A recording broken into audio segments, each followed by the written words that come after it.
कुंभकर्ण वध। राम के हाथों से पराजित होकर रावण अपने मन में बड़ा लज्जित हुआ। वह अपनी पराजय को सामने देख रहा था। इस पराजय को टालने का एक और भी उपाय था। कुंभकर्ण चाहता तो अकेला ही राम लक्ष्मण को मार सकता था, किंतु उसे नींद का रोग लगा था। वह 6 माह सोता था और 6 माह जागता था। अभी तो वह सोया हुआ था, उसे जगाना कोई सरल काम नहीं था। मगर मजबूरी को सामने देखते हुए रावण ने कुंभकर्ण को जगाया तो उसने उठते ही रावण से पूछा, भैया क्या बात है जो आपने मुझे सोते हुए जगा दिया? रावण ने कुंभकर्ण को अपना सारा दुख सुना दिया। अब तुम ही एक ऐसे वीर हो जो हमें बचा सकते हो। यदि तुम्हारी ऐसी ही इच्छा है भैया तो मैं युद्ध के लिए तैयार हूं। कुंभकर्ण क्या था, मौत का तूफान था। जिधर भी कुंभकर्ण का हाथ जाता उधर लाशों के ढेर लग जाते। राम की सेना में हाहाकार मच गया। वे सब डर के मारे पीछे हटने लगे। अपनी सेना को भागते देखकर सुग्रीव और अंगद आए, लड़े तो कुंभकर्ण ने उन दोनों को भी घायल कर दिया। उसी समय राम जी ने अपने सारथी से कहा कि मेरे रथ को कुंभकर्ण के सामने ले चलो। कुंभकर्ण ने एक साथ कई बर्छियां राम पर छोड़ दी। राम समझ गए कि खूनी राक्षस इतनी आसानी से काबू में नहीं आएगा, इसलिए उन्होंने एक शक्ति बाण कुंभकर्ण की गर्दन पर मारा। उसकी गर्दन हवा में उड़ती हुई न जाने कहां जा गिरी। कुंभकर्ण का बचा हुआ शरीर धरती पर गिरा। श्री राम की जय जयकार होने लगी। मेघनाद वध। कुंभकर्ण की मृत्यु से रावण का दिल टूट गया। वह समझ गया अब उसके बुरे दिन आ गए हैं। एक एक करके उसके सारे वीर मारे जा चुके हैं। अब केवल मेघनाद ही ऐसा वीर बचा है जिस पर विश्वास किया जा सकता था। ये सोचकर रावण ने मेघनाद को बुलाकर कहा, बेटे मेघ, मुझे तुम पर गर्व है। तुमने ही इंद्र को जीता था।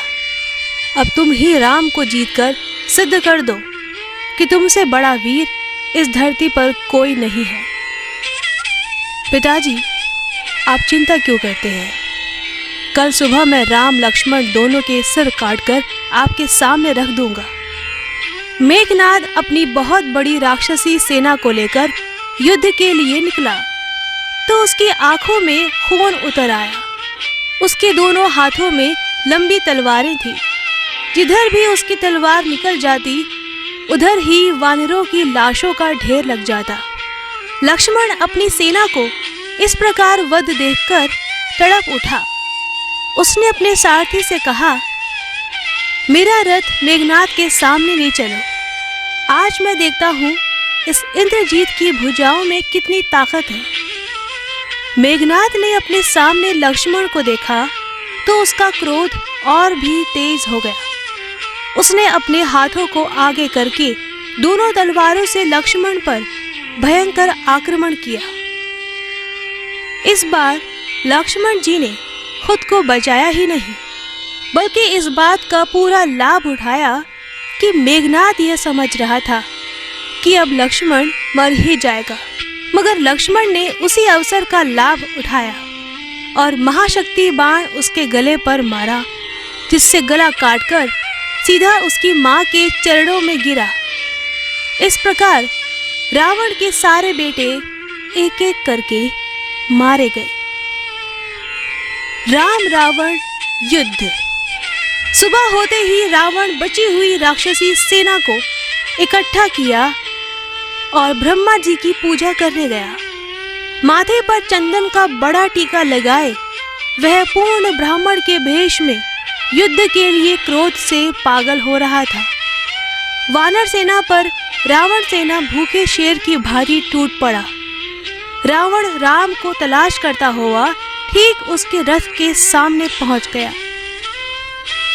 राम, मैं तुझसे अपने परिवार की हत्या का बदला लेने आया हूं। यदि बच सकते हो तो बच लो। यह तो समय ही बताएगा रावण कि किसकी मौत किसके हाथों में है। मगर रावण के हाथों से कोई आज तक बचा नहीं। एक बचा था जिसने रावण को मार गिराया था। उसका नाम था बाली। बस उसी को मैंने मार डाला और अब केवल आप ही बचे हैं इसी धरती पर, जिन्हें मारकर मैं धरती से पापों का बोझ कम करूंगा। राम, संभालो, मेरी बर्थी का वार यह ब्रह्म शक्ति वाली बर्छी है। इस प्रकार से उस बर्छी से राम घायल हो गए। क्रोध से भरे राम ने एक खूनी बाण रावण की छाती पर मारा। इस शक्ति बाण के चलते ही चारों ओर प्रकाश ही प्रकाश फैल गया। इसके लगते ही रावण के सीने से खून की धारा बह निकली। किंतु रावण हार मानने वाला कहाँ था। उसने भी राम पर भयंकर आक्रमण कर दिया। राम ने भयंकर से भयंकर तीर रावण पर छोड़े, किंतु उस पर तो जैसे तीर का असर ही न होता हो। रावण पर किसी भी हथियार का असर नहीं होता। भगवान, यह पापी न दिन में मरेगा न रात में। इस समय तक इसे कोई नहीं मार सकेगा जब तक इसकी छाती के अंदर अमृत कुंड को अपने तीरों से तोड़कर तहस नहस नहीं कर दोगे। लड़ते लड़ते सुबह से शाम हो गई। शाम का सूर्य आधा प्रकाश के अंदर और आधा बाहर था, जिसका अर्थ था यह न दिन है न रात। उसी समय राम जी ने महर्षि अगस्त्य द्वारा दिया गया ब्रह्मा जी का बाण निकालकर रावण की छाती में उस स्थान पर मारा जहां पर अमृत कुंड था। अमृत कुंड टूटकर बिखर गया। जैसे ही अमृत कुंड बिखरा, वैसे ही रावण का शरीर टूट गया। वह अपने रथ से सीधा धरती पर गिरा। रावण मर गया। वानर सेना खुशी से झूमने लगी।